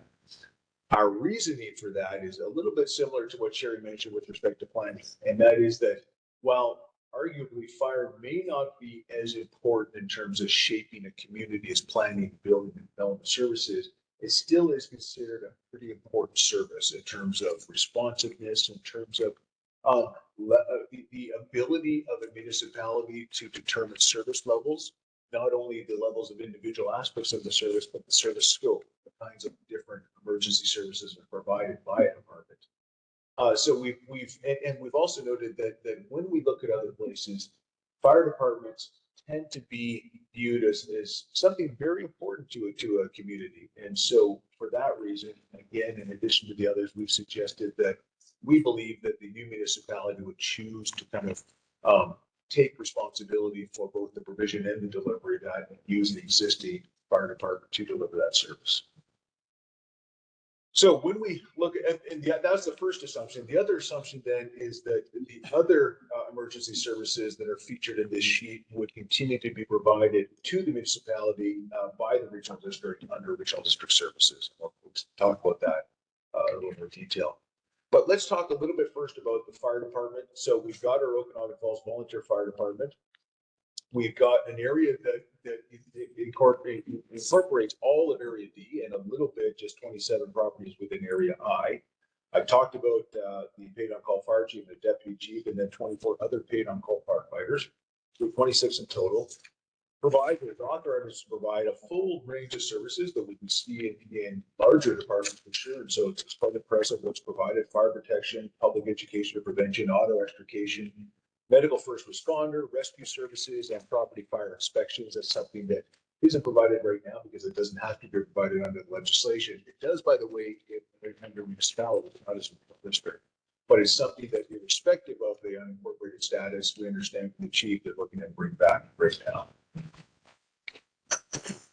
That's the fire department. When we look at the emergency planning service, that's a service of the RDOS. And RDOS currently, or regional districts under law, by law, have to provide emergency planning to unincorporated areas. So RDOS is no different in that respect. We do know, however, that emergency planning is also provided to not only the electoral areas, but to a number of municipalities in the regional district. And so we'll see that in a moment when we look under implications of whatever decision to incorporate. 911 emergency call system, not surprisingly, a service that really benefits from large economies of scale. So we see a 911 system that extends far beyond RDOS to take in other parts of the province, and that's provided directly delivered by Econ, and we would be looking to remain in that service. Victim services is something that's provided by the RCMP and funded through grants by the regional district of the electoral areas in that district. When we look at the decisions, right now the fire chief under the current fire bylaw of the RDOS has operational authority to make key decisions, and that wouldn't change in a municipality, except the bylaw to change from an RDOS bylaw to a municipal bylaw. And the municipality would have an opportunity in crafting that bylaw to look at service levels and service scope and so forth. And also to either enhance or restrict the authority of the fire chief. In most cases, though, the authority would remain, we see that the authorities remain more or less the same. Excuse me. There is a fire chiefs association of the South Okanagan, and that's a group that includes the chiefs and deputy chiefs of a number of volunteer departments in unincorporated areas. That's done through this kind of arranged through the service, and so if we had a municipal service, there would need to be a petition made by the chief of the municipal department to remain part of that committee. So we haven't anticipated one way or the other, but we note that as a piece of information. Emergency planning and 911. So the decisions for these are taken by the board of directors, and that would change, or I beg your pardon, that wouldn't change under an incorporation scenario. And victim services, those decisions are made by the RCMP. So simply, the RDOS simply provides a grant to that, but doesn't participate in the decision making. We've talked a little bit about the delivery of the service, so I won't go through that again. But when we look at the cost of the service, so we see that Okanagan, the fire service is a costly service compared to other ones we see, and that's not surprising. Fire departments, including paid-on-call departments, tend to be important departments and tend to have a price tag that reflects that. So we see on a $500,000 assessment, about $122 for the current fire hall. Emergency planning, quite a bit lower at $4. 911 system, low again at $12 or $13, and victim services less than $1. So about $140 in total. When we look at incorporation, I've talked a little bit already about kind of how the service provision would change and how decision making would or wouldn't change based on whether we're talking about the fire service or the other emergency services. When we look at cost, we see a slight increase, about $11 or $12, excuse me, for the fire department. And the main reason is that we've added $45,000 to the budget for that department. And that would be done because we've anticipated that the fire chief would go from being, would in essence kind of be more of a full-time chief, not a full-time chief totally, but more of a full-time chief. And part of that is because investigations now would be a mandated service of the department that would have to be done. So there's that. And we also have a sense that just based on comparisons to other municipalities, there's probably we would anticipate that there would be more for the chief to do as a standalone. So we've increased that a little bit, and that translates into a slight increase in taxes. Emergency planning, 911 victim services, no change there because we wouldn't be changing that with the service responsibility provision, and we would change the service area as well. We have noted that when we look at the fire service currently, I noted earlier that the service area consists not only of Okanagan Falls, our Incorporation Study area, but all of Area D. Yeah. Yes. So we have it, in the same way that the municipality can look to a regional district and contract fire services from the regional district can contract fire services from a municipality. We see that in many cases around the province. We've suggested that the regional district would contract the Okanagan Falls Fire to provide service to the areas, unincorporated areas around Okanagan Falls. And so that's reflected in our numbers as well. It wouldn't be a cost to the Okanagan Falls taxpayers. We just noted that as something to ensure that that service would exist outside of the municipality. And while it would be the responsibility of the regional district to provide that, we suggested that it probably would be the case that they look to contract the municipality to provide that. Thanks. Any questions? Yes. If the cost of Okanagan Falls providing its own fire services is about 10% higher, and it continues to also provide the services to Heritage Hills and Scotland, will those areas also have a 10% increase? So the RDOS is going to have to incorporate into their budgets in that same 10% increase. Yes. Yeah. And what you said earlier about you're assuming that the fire chief may have increased responsibilities. Even if there's no incorporation, would that potentially also be happening even if nothing changes and the RDOS continues with the fire services? RDOS could, yeah, well, RDOS, he's biased, he's a fire guy. No bias, that's what I'm not saying. I put a nod in and shake things. The RDOS board could always choose to change the service levels, but we wouldn't anticipate that a decision to remain unincorporated would trigger a change. There would be other factors, value factors, that decisions made for other reasons. One of the functions that I mentioned earlier that we've got a number of different functions that the fire department currently undertakes or activities it undertakes within the service. Automatically, a municipal department must add to that list fire inspections or fire investigations, excuse me. And so that's something then that currently as a regional district department, the chief and deputy chief do not do. They would need to take that on under the, now that wouldn't necessarily account for extra time, but it would account for the need to be more available.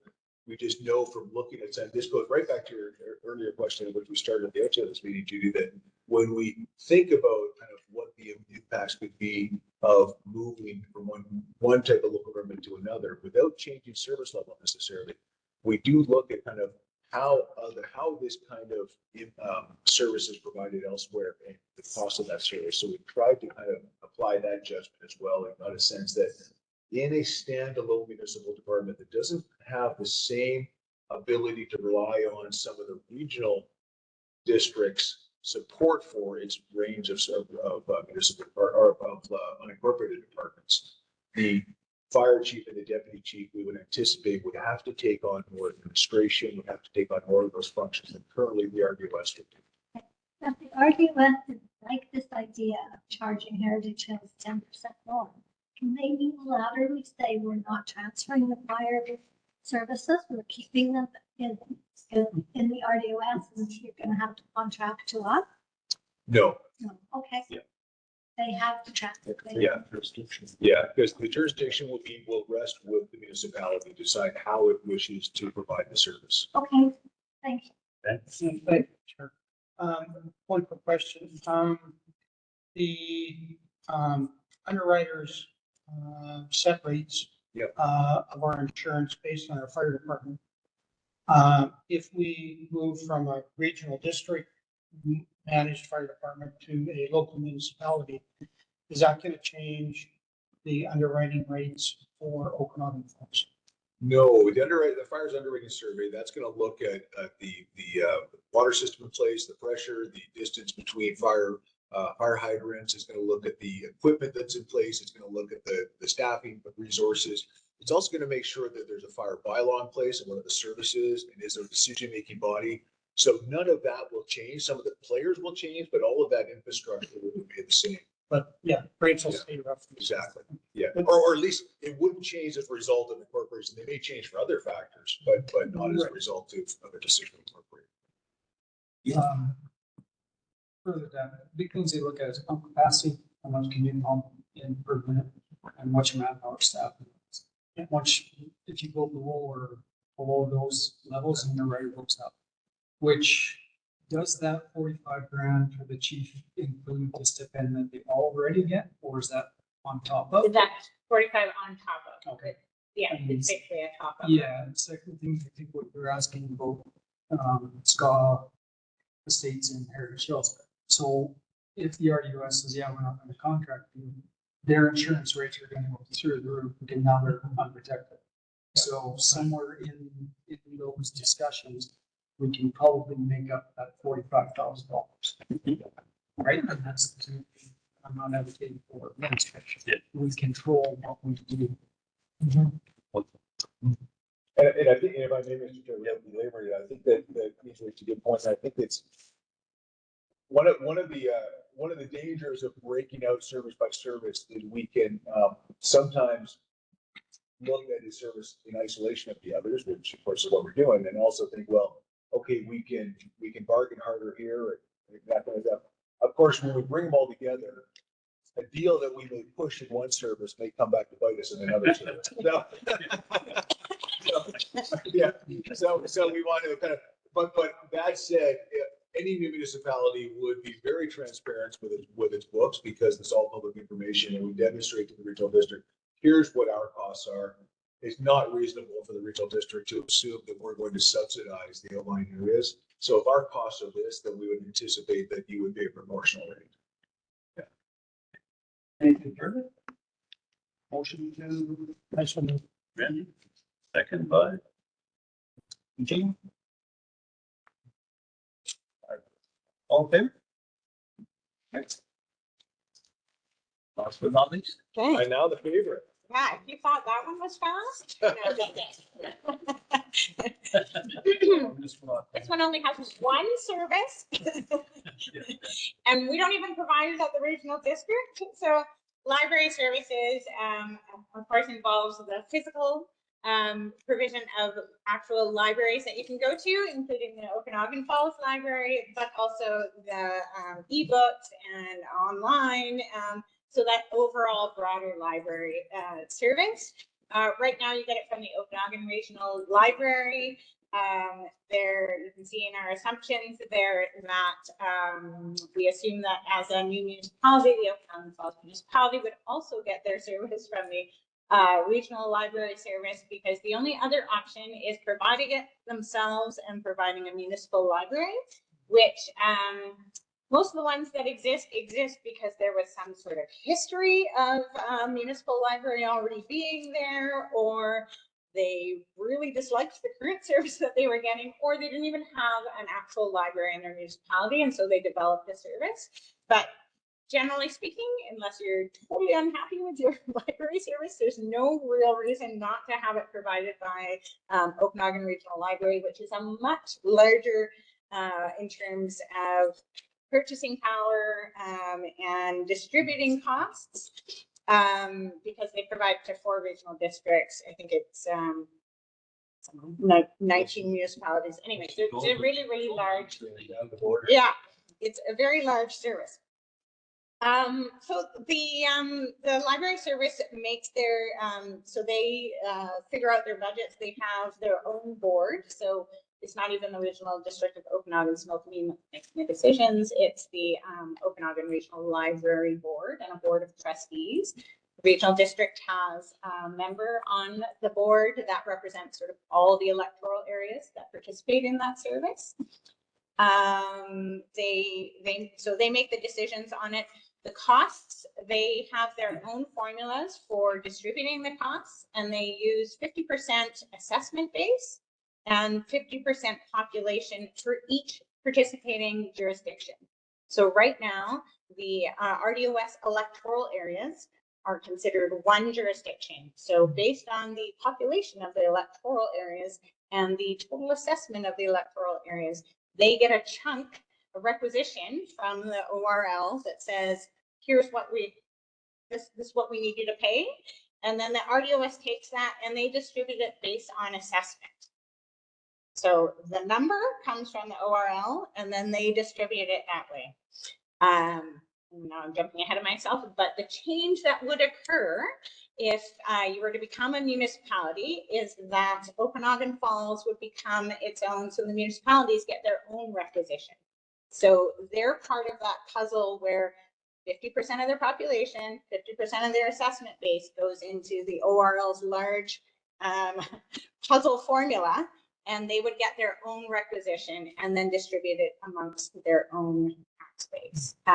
So the number changes. It's not quite proportional because those two things go into the factor: the population of Okanagan Falls municipality and the assessment base. So it's no longer part of that electoral area piece. It's gets its own requisition. So that's the only difference that you end up seeing. And then the only other change that would happen is that Okanagan Falls municipality would have a member as a trustee on the ORL board.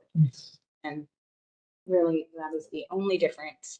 And it's not even something we can, I mean, unless we have the assessment information wrong or the population wrong, it's not even something that we can, we could adjust if we wanted to. So. Any questions? Oh, why is going up the 10%? It's because of the population and the assessment base of Okanagan Falls as its own jurisdiction goes into the larger piece of the puzzle at ORL. Different than the rest of the area. Yeah, so right now it's part of all the electoral areas in the regional district that all get one assessed, the population and the assessment value as a percentage of all the jurisdictions that are involved in the Okanagan Regional Library. And then the municipal scenario would have the municipality as its own jurisdiction in that calculation. And with the rest of area D, again, back to heritage, should not continue to use our library? And that's a good point, Judy. So all the funding that goes forward, you aren't funding the Okanagan Regional Library branch in Okanagan Falls. You're sending money that funds the 30 regional libraries that are part of that system. You have one in your municipality, which is great, and you have one in Cleveland as well. But yes, the funding doesn't go to your branch. Okay. And all these other residences, they would continue to fund it in their tax assessment. It's exactly. Remainder of area D. That's right. Yeah. Sorry. Yeah, no, don't be sorry. Those are the kind of questions I'm here to answer. Motion to adopt. Council. Second. I'll second. Kia. Okay, thank you, Mr. Chair. Carried. All right. Next, we have. Sure, and we will just mention very briefly, you'll see here, Sherry mentioned earlier, Mr. Chair, that we've kind of got a ticker tape almost over here. Yep. So all of the services we've dealt with this evening through the 5 service sheets in the left-hand column. The first blue column, RDOS, that's what the amount is on a $500,000 house on what that homeowner pays, or residents, I should say, what the homeowner pays for each of those services in the RDOS. We see them what the homeowner would pay, given all of the assumptions we've talked about as a municipality. And the change is in the far right blue column. You'll notice that in most of the cases we've looked at this evening, there would be no change. In some cases, there would be a small increase as a result of a decision to incorporate. Yes. And the big one is planning of subdivision. The big one is planning the subdivision. That's right. Yes. Justin Allen, was that included in the agenda package? Because I don't see it here. No, that was a little surprise. Okay. Yeah. Send that to me so I can send that out. Yeah. Thanks. Okay. Okay. Carrying on, we have we'll brief the committee on project team discussions. So thank you very much, Mr. Chair. So just to kind of let the committee know, and the chair and the vice chair already know this because we've included them in these meetings.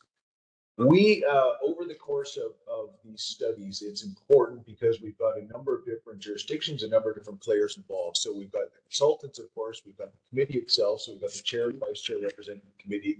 We've got RDOS, so we've got the province. So those 4 different groups have come together, and I chair every 2 weeks. I chair a half hour, usually a half hour to an hour check-in as a project team meeting, simply to make sure that there's in between committee meetings, nothing urgent has arisen, but also to kind of just keep everybody briefed on progress we're making in the analysis, questions that we may have, or help we may need to get information that we haven't got, for example.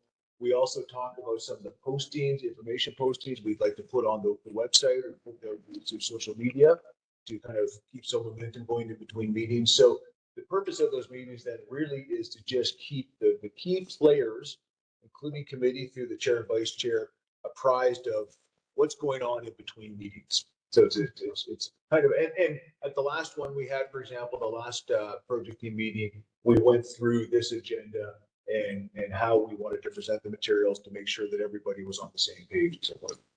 So we wanted to bring that to the committee's attention simply so as a matter of transparency. And in case there were any concerns that people had or any questions you had with respect to that project. And we will endeavor to get out to the committee members whenever we have anything to report out. So we answer. It's working well. Okay. Okay, you guys review the information. that's been posted Yeah, today. so posting to date, so as you'll note from, I think most people here are registered probably on the RDOS Regional Connections. There you'll see a process, the same process chart we showed at the outset of this meeting. You'll see on the study boundary, you'll see all the materials there. You'll see also an update with respect to this meeting, so the advertising and the web link to this meeting. And you're going to see another posting the next day or two of a little video that Natasha and her group, our communications consultant, has put together. So we'll show that in a moment. But I wonder, can I first, Mr. Chair, just pass it over to Natasha, who's here with us online? I think she is. Hey, there she is. Hello. Hey, Natasha. To talk about the communications subcommittee. I'll ask Natasha in a moment just to kind of talk about the purpose of the committee and what it is. I'll mention that we've kind of, this is more of an information item for the committee because we've, with the help of the chair and vice chair, kind of assembled a bit of a subcommittee, but we'll explain. I'll have Natasha just kind of review a little bit about the terms of reference so the full committee understands what it is we're getting at here. Sure. Hello. Good evening. Good evening. Yes. Can you guys hear me okay? Yes, we can. Okay, wonderful. I won't go through this terms of reference word for word, but I'll just kind of run through at a high level what it's intended to do. So over the next number of months, sort of between late 2023 and mid 2024, there will be kind of a big push around us as a consulting team developing materials for the community as we continue to get these service sheets finalized and we understand some of the potential impacts of incorporation. So that will be the foundation of a lot of the material we'll be developing for community. And the purpose of this communications and community engagement subcommittee is to have between 2 and 4 members of the committee sort of designated to be our point people to review certain draft community documents before they're finalized. And it's just to basically, we would like to have a smaller group to help move the review forward quicker rather than going with all of the documents to a large group for review. So the subcommittee will review and provide input on various draft materials. And most of that review will happen over email. So rather than striking meetings to review everything, I think it will be most expeditious and effective to send documents to the subcommittee for review by email. Every email will sort of specify when feedback is requested by, and then the consulting team will take subcommittee input and do our best to sort of reflect that or incorporate that into the final products. And so there'll be lots of specific questions that we have for members of the subcommittee, sort of around, you know, really who are the key folks in the community who we need to reach, what are the best potential ways of reaching them, what are your input or your recommendations around timing and location of different community events. So those are the types of things we'll be seeking input on. So that's a little bit about the subcommittee. And as I said, it will mostly sort of function between late 2023 and mid 2024, and maybe a little bit after that as well. But the main bulk of review will be kind of in that 6-month period. I think that's all from me. Alan or Sherry, if you want to add anything, feel free. No, thank you very much, Natasha. That's great. I think you've captured it very well. And it's really, as you noted, a bit of just an opportunity for the consultants, we as a consulting team, putting together materials for the community to have a bit of a local check, as it were, to make sure that we are sensitive to different aspects that may be important in the community, and that we're also, as Natasha mentioned, being kind of strategic in how we're reaching out in different formats. So now I think, and Mr. Chair, I think you had you've got the committee kind of subcommittee kind of. We have actually between Kia and myself, but asked Randy and Debbie to sit on that subcommittee. Our feeling was it would be either or and, depending on what's going on. And to keep it small enough that the group can get quick feedback and endorse it. So that's sort of where we're at. If everybody's okay with that, we'll proceed. We need to have a motion. I don't think we need one. No, I think we're okay with that. Yeah. So everybody's okay with that? And obviously, we would provide that feedback from the committee out to everybody as well. Okay? Thank you very much, Mr. Chair. Before Natasha goes, I just want to, you don't have to go. You can stay as long as you like. But before we take the focus off Natasha, I will just mention, Mr. Chair, that Natasha and her team have put together just a really marvelous next posting that I wanted to kind of share with the committee in draft form. There's a few changes being made right now, but it really illustrates not only the talent of Natasha and her team, but also I think an engaging way to explain what it is we're doing, particularly at this time, as we're just still in the early stages of the analysis and moving through the analysis before we get to kind of the proper consultation. So Natasha, I'm going to just play this if that's okay. And this will be posted. Yeah, here we go. Okanagan Falls Incorporation Study. That was started in fall 2023 and running until spring 2025. This study will assess how its declaration of Okanagan Falls services, taxation, and government.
Yeah.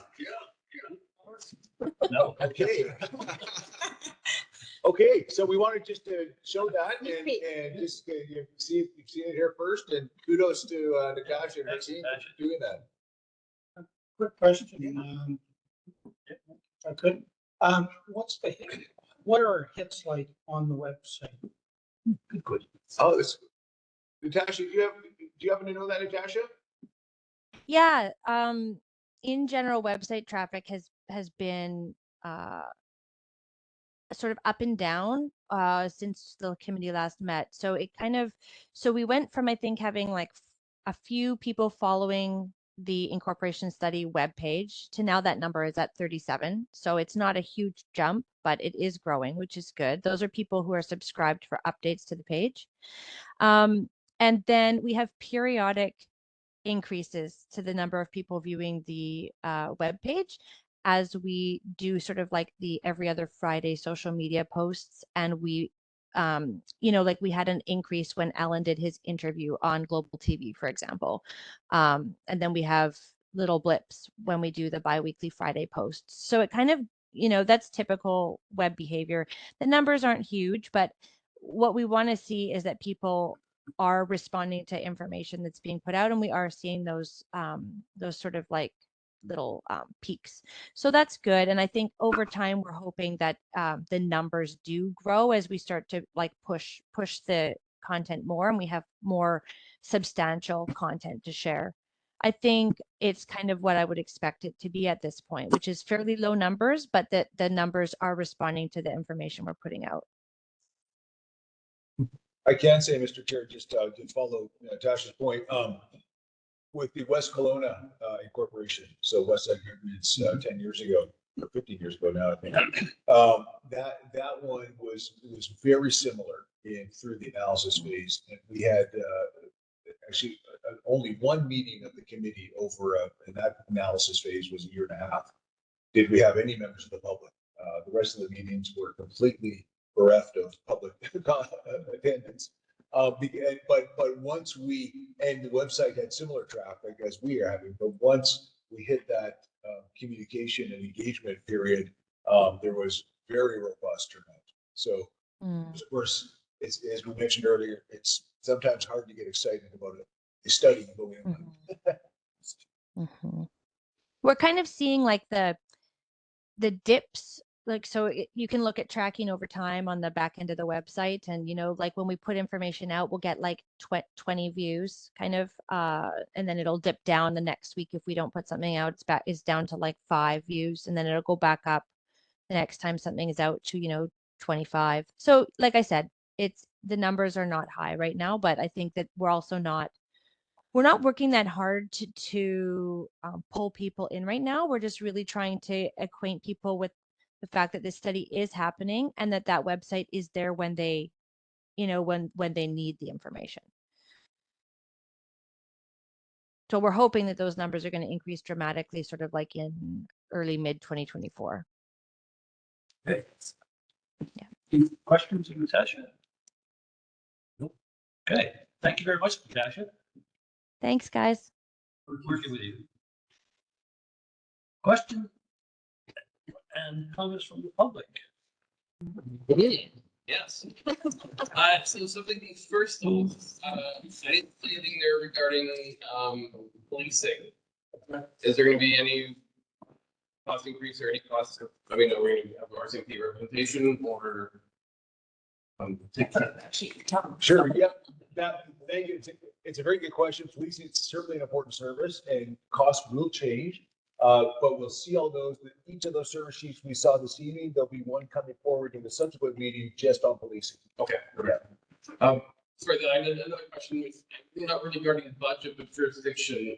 Will there be any change with regards to the RDOS and our water services regarding jurisdiction over permanent building? Yes. A municipality, if that were the decision taken, would become responsible for providing those services. Okay. Yeah, I'm not sure if I was to ask, I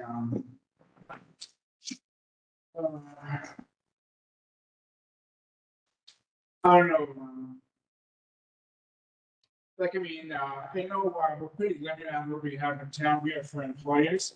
So is there like anything that we can like bring to the table to give more people in town the opportunity not to travel elsewhere to work and spend more money getting there, but they can have a job to do here. Like, what can we bring here? I know you sort of answered that question there, but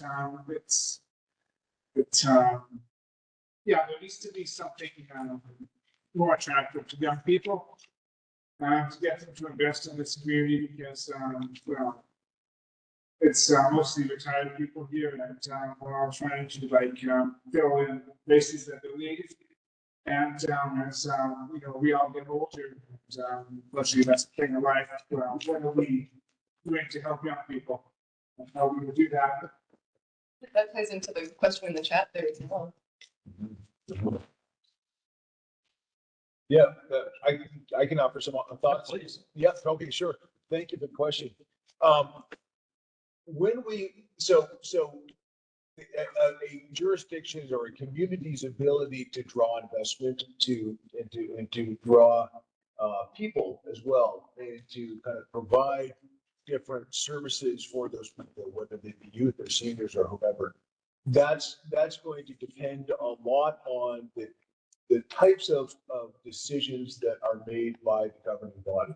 So, and that's a really central point as it relates to this study, because what this study looks at is what would it mean in terms of the services and the cost of those services, but also the decisions that are made. What would it mean? And more specifically, who makes the decisions? What would a decision incorporate change in those respects?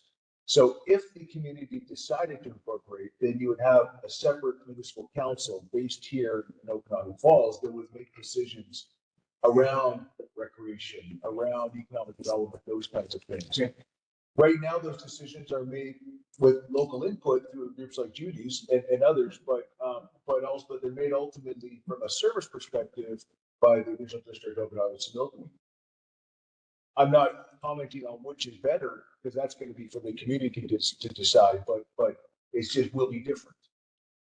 But as a municipality though, where we control our own town, wouldn't we have more control or power to lobby large employers, give them tax incentives or something to move into our area, where now, I don't know how that works with the RDOS. Yep, by all means, they would, with your own council, as a separate kind of standalone municipality, you would have the ability to choose to make that decision, to choose to invest resources in trying to attract investment and getting out there and lobbying and applying for grants to develop more economic development activities. Right now, you make those, or you try to influence those decisions through the regional district. You would have a local council here that you would approach to make those decisions, and you would trust to make those kinds of decisions and spend resources in that way. We would be in control of our own. You would be in control. Yeah, and I think it's fair to say that when we look at work that's been done in the last few years for Okanagan Falls with the community association, with some others, there's been quite a bit of attention paid, and this is just a matter of public record, quite a bit of attention paid to the desire for economic development in Okanagan Falls. And so I think that desire, and I think that desire has been part of the impetus for this study. And so I think that's important, because my sense is that while there's different reasons that can prompt a community to look at incorporation, it would seem from what's gone on in the last few years that one of those reasons for Okanagan Falls has been a desire for more economic development in the community. Just wanted to add one point to that too, as a municipality, and this is something that we will touch on as the study progresses, you would also have the ability to change your tax differentials. So right now, as a regional district, the residents are taxed at a certain rate, and then there's a multiplier. So businesses are a certain number, relative to that, whereas municipality, and we can't change that. That's consistent across all unincorporated areas all throughout the province. As a municipality, You may want to be somewhere that we have a robust business community. So we think actually businesses should be paying more for their services, and you can change that tax differential, so the ratio. Or you could make a decision that we are actually trying to attract industrial businesses or other types of businesses, and we're going to have a lower tax ratio. So you also have control over those decisions as a municipality. So it's just one more tool. Economic development is a service that we will review in a service sheet at our next. There's a couple of questions up on the board there as well. From Marie, the services covered in this meeting don't seem to address administration costs regarding staff, directory salaries, offices, costs, taxes, vehicles, equipment, etc., versus an incorporated municipality. Would it require like council salaries? Yes. That's the thing. It's coming. Yes, exactly. I'm really glad though that Murray asked that question, and if I just make a comment in response to that, because it's an excellent question. When we look at regional districts, and I think we made this point perhaps at our last gathering, and maybe tonight, but it's worth kind of underscoring. When we look at a regional district, all costs that are incurred by a regional district to provide each individual service must be assigned to and recovered from that service. And that includes a portion of overhead. So all of the different things that Murray has listed out there collectively make up overhead, administrative overhead. So for every regional district service budget, there's a proportion of overhead assigned to that budget and recovered as part of that tax. In a municipality, it's different. In a municipality, you have kind of general revenue and you have general costs. And so you have council salaries, building costs, you have, finance, the cost of a finance department, all those kinds of things that don't fit into a particular service, but constitute overhead.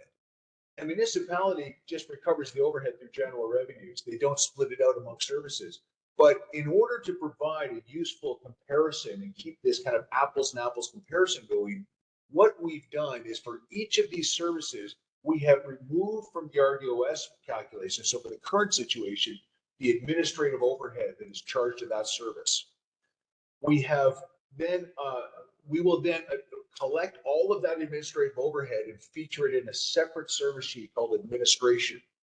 We'll compare that then to the administration that would be incurred by a municipality, which is going to be a little bit different because you've got your own municipal council, your own hall, your municipal hall, which is going to be different than the RDOS hall. So there'll be some differences there. But we've drawn those out of the existing numbers we've looked at today and in subsequent service sheets under the current situation, and we'll collect those and compare those against administration overhead that a municipality would incur. Yeah, because they're fair. Sorry, no, go ahead.